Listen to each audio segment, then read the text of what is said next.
Salut à toi et bienvenue sur ma chaîne, la chaîne des lions et des lionnes financièrement indépendants. Sur cette chaîne, on parle d'entrepreneuriat, on parle d'idées business, on parle de stratégie business, on parle de e-commerce et de dropshipping. Bref, on parle de tout ce qui peut t'aider à gagner de l'argent à l'ère du numérique. Si c'est la première fois que tu passes sur cette chaîne, je t'invite à t'abonner, à cliquer sur la cloche de notification pour ne manquer aucune de nos pépites. Alors, dans cette vidéo, je viens partager avec toi les erreurs que les benguistes, entre guillemets, les personnes de la diaspora commettent lorsqu'elles arrivent en Afrique. Et bien entendu, ce sont ces erreurs qui les rendent pauvres après quelques temps en Afrique. Si cette vidéo t'intéresse, reste jusqu'à la fin parce que la dernière idée que je vais partager avec toi, si tu viens de la diaspora, va te sauver la vie. À tout de suite.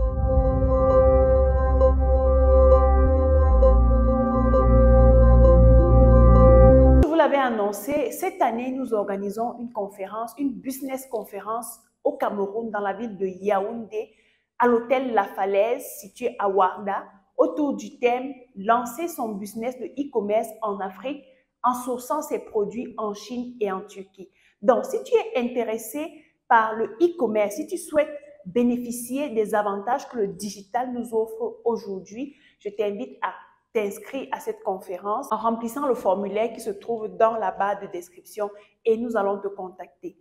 Si tu fais partie de la diaspora et tu te demandes si je ne serai pas sur place pour participer à la conférence, une bonne nouvelle, c'est que nous organisons également la conférence sur Zoom. Donc, la conférence sera en direct sur Zoom pour permettre à tous nos abonnés de la diaspora de nous suivre et de participer à tous les ateliers. Donc, pendant la conférence, on va parler de e-commerce, de comment vous positionner avec votre produit sur les réseaux sociaux et gagner de l'audience, gagner et fidéliser des clients. Nous allons également vous montrer comment naviguer sur les différentes applications en Chine que vous ne connaissez peut-être pas, autres que Alibaba, comment contacter les fournisseurs, comment reconnaître les fournisseurs fiables, comment passer votre commande, comment payer les fournisseurs. On va parler de tous ces ateliers-là. Moi-même, je serai là toute la journée pour vous tenir par la main en compagnie de mon équipe. Donc les gars, c'est une pépite que vous ne voulez pas rater. Inscrivez-vous rapidement et je vous donne rendez-vous à la conférence qui aura lieu le 30 juillet 2023 à Yaoundé, à l'hôtel La Falaise. Donc, inscrivez-vous. Dans cette vidéo, comme je vous ai dit en intro, on va parler de 7 erreurs fatales que les personnes de la diaspora commettent lorsqu'elles arrivent en Afrique. Je vous parle de cela parce que je parle de ma propre expérience. Vous savez, je suis résidente en Chine et ça fait déjà bientôt 2 ans que je suis venue m'installer au Cameroun dans le souci de développer mes activités en Afrique. Parce que je sais que l'Afrique, c'est le prochain Eldorado. C'est ici que vous allez voir les Chinois viennent investir, les Arabes viennent investir, les Libanais, toutes ces personnes-là viennent investir parce qu'elles ont compris que l'Afrique, c'est l'or de maintenant. Donc, les gars, si vous faites partie de la diaspora, vraiment, venez investir au pays, venez vous faire du cash ici. La première erreur que les personnes de la diaspora, les benguistes commettent lorsqu'ils arrivent au Cameroun, c'est de whiteiser. Whiteiser, je ne sais pas comment on appelle ça dans d'autres pays, mais au Cameroun, on dit tu whiteises. Ça veut dire que tu veux parler comme un blanc, genre bonjour, comment tu vas et tout ça. Bref, en fait, quand tu commences à parler de cette façon-là, c'est vrai, je sais, tu as fait l'extérieur pour des personnes comme moi qui ont fait 8 ans à l'extérieur. Tu as mis du temps avec les étrangers, tu as appris à parler comme eux, c'est vrai. Mais s'il te plaît, sache d'où tu viens. Quand tu viens de la diaspora, reprends le ton que tu avais quand tu étais là. Reprends le ton des personnes qui sont autour de toi. Parce que malheureusement, ce que tu ne sais pas, c'est que quand tu commences à parler de cette façon, on sait directement qu'il y a l'argent ici. Donc du coup, si tu vas au marché, si un produit coûte 5 000 francs, on va te taxer à 25 000 francs, on te fait x5 une fois. Donc, c'est la première erreur. Quand vous arrivez au Cameroun, quand vous arrivez en Afrique, s'il vous plaît, si tu es ivoirien, si tu es sénégalais, reprends le ton des personnes qui sont autour de toi. Camoufle-toi afin d'éviter toute forme d'arnaque et de gonflement des prix. La deuxième erreur fatale que les personnes de la diaspora commettent, c'est de vouloir toujours faire leur marché dans des supermarchés. Ça veut dire quoi? Tu vas voir ces gens de la diaspora, pour acheter même la tomate, il va démarrer le véhicule, aller par exemple, je sais pas, à Carrefour sans faire de publicité pour acheter la tomate, les condiments.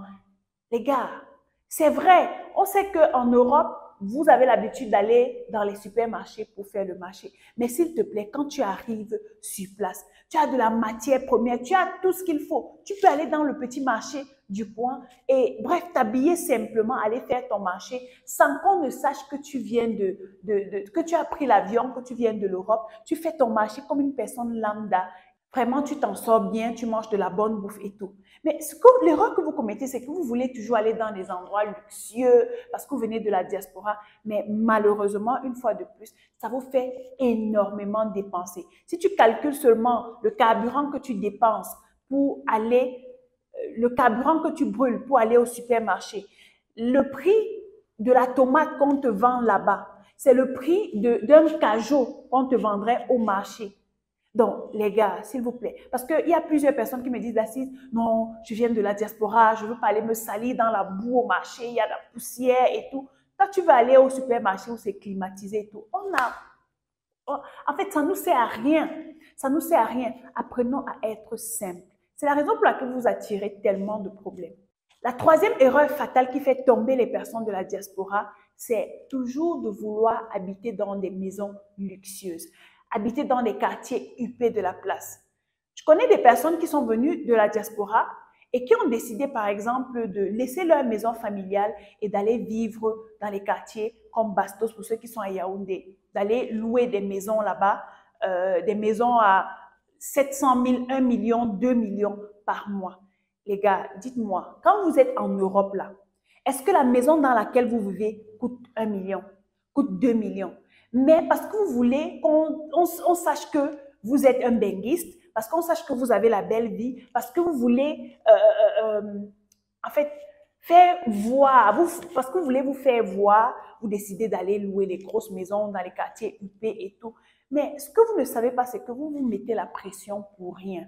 Malheureusement, quelques mois après, vous n'avez plus d'argent. Et rebelote, vous êtes obligé de recommencer tout à zéro. Moi, je me rappelle, quand je suis arrivée au Cameroun, il y a environ 2 ans, la première chose que j'ai faite, c'est d'aller chez nous, à la maison. Ensuite, je me suis mariée, je suis allée chez moi. On a pris un appartement vraiment pas très cher et on vit notre vie. Je me rappelle à cette époque, je venais d'arriver, je n'avais pas encore de véhicule, je prenais ma moto, je prenais mon taxi et il y a certaines personnes qui me disaient, mais toi, la chinoise, tu prends le taxi, tu prends la moto. Je ne prends pas la moto, pourquoi? Je prends la moto, je suis une personne comme toi. Donc, ce n'est pas parce que je viens de la Chine que je vais me permettre une vie extraordinaire, tout simplement parce que je veux me faire valider devant vous. Non, je n'ai pas besoin de votre validation. Je vis ma vie. Je n'ai pas besoin de vivre au-dessus de mes moyens. Bien même, j'avais la possibilité d'appeler les taxis VIP. J'avais la possibilité, n'est-ce pas, de m'acheter un véhicule, oui, mais je ne l'ai pas fait. J'ai dit, ce n'est pas encore le moment. Et après, quand le moment arrive, en fait, tout se passe naturellement. Les gars, s'il vous plaît, quand vous arrivez, une autre erreur, c'est que vous voulez aller vivre dans les hôtels. Pourtant, vous avez votre maison. Je comprends que vous voulez votre intimité, vous voulez vivre votre vie, vous voulez avoir la liberté de sortir et de rentrer quand vous voulez. Mais s'il vous plaît, plutôt que d'aller prendre des hôtels qui coûtent extrêmement cher. Aujourd'hui, les personnes qui font dans l'immobilier ont créé un système d'appartements meublés. Aujourd'hui, tu peux trouver des appartements meublés à 10 000 francs la journée, à 15 000 francs la journée. Oui, il y en a. Mais s'il vous plaît, ne vous détruisez pas financièrement au détriment de ce que les gens vont dire ou de ce que les gens vont penser. C'est vous qui savez comment vous vivez votre vie.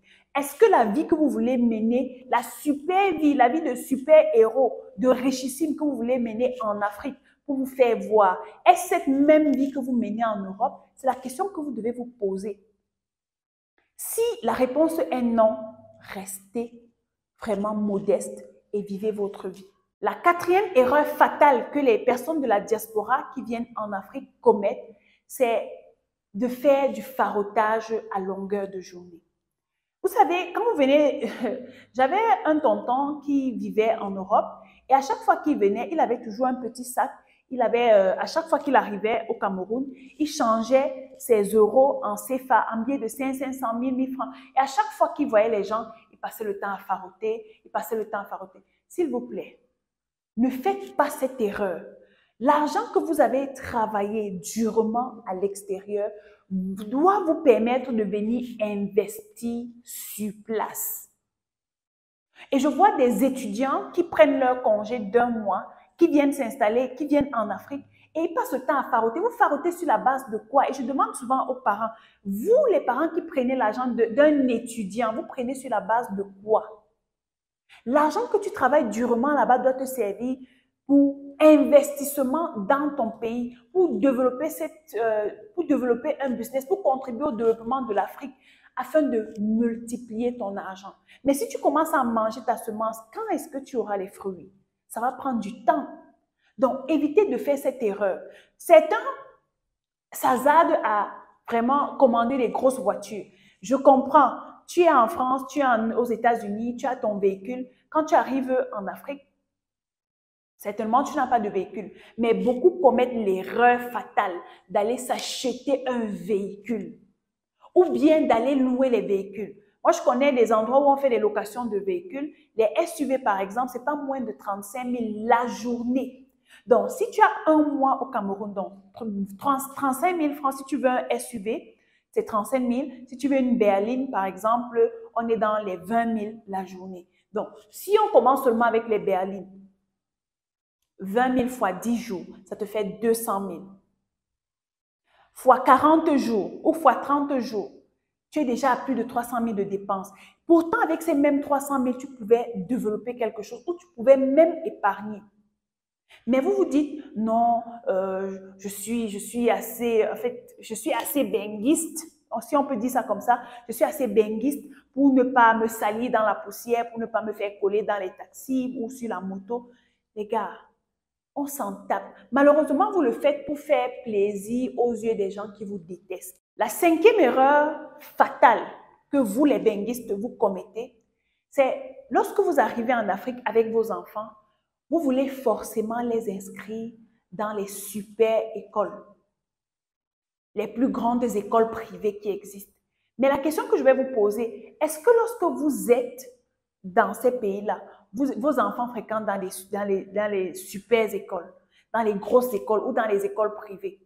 Malheureusement, lorsque vous êtes à l'étranger, vos enfants fréquentent dans les écoles publiques. Mais pourquoi quand vous arrivez sur place, vous trouvez que les écoles publiques sont trop sales pour pouvoir garder votre enfant ou bien sont mauvaises pour donner la bonne éducation à vos enfants? Pourquoi vous pensez que quand vous arrivez sur place, vos enfants méritent d'aller dans les écoles qui coûtent extrêmement cher? On parle ici par exemple de Fustel, sans faire de publicité, les grosses écoles comme ça. Non! En fait, ce que moi je pense, c'est que l'enfant doit s'adapter à l'environnement dans lequel il se trouve. Ça veut dire quoi? Si je viens de l'étranger avec toi et que je pense que la bonne éducation se trouve dans le système public, je vais t'inscrire dans le système public. Ou bien si l'école publique n'est pas proche de notre maison, je t'inscris dans une école privée à côté qui ne coûte pas extrêmement cher. Mais vous commettez l'erreur d'aller inscrire vos enfants où la pension coûte, des enfants du primaire où la pension coûte 1 million, 1 million 500, 2 millions par an. En fait, réfléchissez un peu, si vous inscrivez déjà votre enfant à 2 millions l'année au primaire, qu'arrivera-t-il quand il sera au secondaire ou à l'université? C'est la question qu'il faut vous poser. La sixième erreur, c'est que vous vous dites que parce que vous êtes en Afrique, à l'étranger, par exemple, vous aviez l'habitude d'avoir la machine à laver, la machine pour je veux dire, à laver les vêtements, la machine à laver les assiettes. Vous aviez tout un système automatisé. On va voir ici des femmes qui mettent des ongles à une hauteur d'1 mètre et tout ça, parce qu'elles ne veulent rien faire. S'il vous plaît, ici c'est l'Afrique. Quand vous arrivez, on sait que quand tu es une maman, quand tu es une femme mariée, tu dois faire à manger, tu dois t'occuper de la maison. Mais tu es tellement occupé à prendre soin de toi au point où tu penses que c'est mieux pour toi de recruter des gens qui vont s'occuper de tes enfants, de recruter des chauffeurs, de recruter des cuisinières et tout ce qui va avec. Malheureusement, ce que tu ne sais pas, c'est bien beau, tu vas te reposer, tu vas jouer la vie et tout ça. C'est bien beau. Mais après, ça a un fort impact sur tes finances. À la fin de ton séjour, tu te retrouves avec un compte bancaire vide parce que tu as voulu mener une vie qui ne te correspond pas. Tu as voulu vivre au-delà de tes moyens. Et ce n'est pas une bonne chose. Lorsque tu es une personne visionnaire, lorsque tu es une personne qui veut investir dans les affaires, tu ne réfléchis pas comme ça. Tu préfères subir pour un temps la moquerie de certaines personnes, mais tu sais ce que tu fais entre-temps, tu épargnes et tu investis. Le septième point que je viens partager avec toi, ce sont les sorties. Les personnes de la diaspora, quand elles arrivent, elles se disent « je me suis longtemps privée des sorties, il est temps pour moi de fêter ». Vous allez en boîte chaque week-end et s'il vous plaît, quand vous allez en boîte, vous buvez les ruinards, les bouteilles de 150 000, 200 000, vous buvez les Dom Pérignon, vous buvez, bref, vous buvez les grandes marques de vin, de whisky et tout ça. Mais vous ne savez pas que l'investissement que vous faites pendant cette soirée-là peut vous permettre de lancer un business ou bien de contribuer à quelque chose de plus valeureux que la boisson. Et le danger que vous courez, non seulement les agressions, les empoisonnements et tout ce qui va avec. Bref, je ferai une autre vidéo, mais s'il vous plaît, vous n'avez pas besoin de faire tout cela, de vous faire voir. Les personnes que vous voulez impressionner quand vous arrivez en Afrique, malheureusement, ce sont des personnes qui pensent à vous faire du mal, qui pensent à rétablir une certaine injustice que la nature vous a offerte en fait. Ces personnes pensent que vous ne méritez pas ça et elles sont en train de concocter des choses derrière contre vous. Je ferai une autre vidéo, mais ici, je viens attirer votre attention. Moi, en fait, personnellement, étant venue de la Chine, j'ai très vite compris ce qu'il fallait faire en premier. Ça veut dire quoi? Choisir le secteur d'activité dans lequel je voulais investir et investir avant qu'aucune autre dépense ne se manifeste. C'était la première action que j'ai posée. Et aujourd'hui, je suis contente parce que les affaires évoluent. Mais toi, si à peine arrivé au pays, tu commences à dépenser dans des inutilités qui ne vont même pas te permettre de t'épanouir. Parce qu'en réalité, quand tu fais la fête, tu dépenses, tu farotes, tu recrutes les ménagers et tout ça. Tu penses que tu vis une vie épanouie, mais après, c'est pour un laps de temps. Après, tu vas retourner à la souffrance. Donc, les gars, c'est ce que je voulais vous donner comme conseil. Je sais, il y en a plusieurs. Dites-moi dans les commentaires si parmi ce que j'ai cité comme erreur, il y a des erreurs que vous avez déjà eu à commettre ou bien si vous avez d'autres erreurs que vous avez eu à commettre venant de la diaspora. Dites-moi tout cela en commentaire et ça me ferait plaisir de le savoir. Rendez-vous à la vidéo que je ferai très prochainement, les amis. D'ici là, comme d'habitude, take care.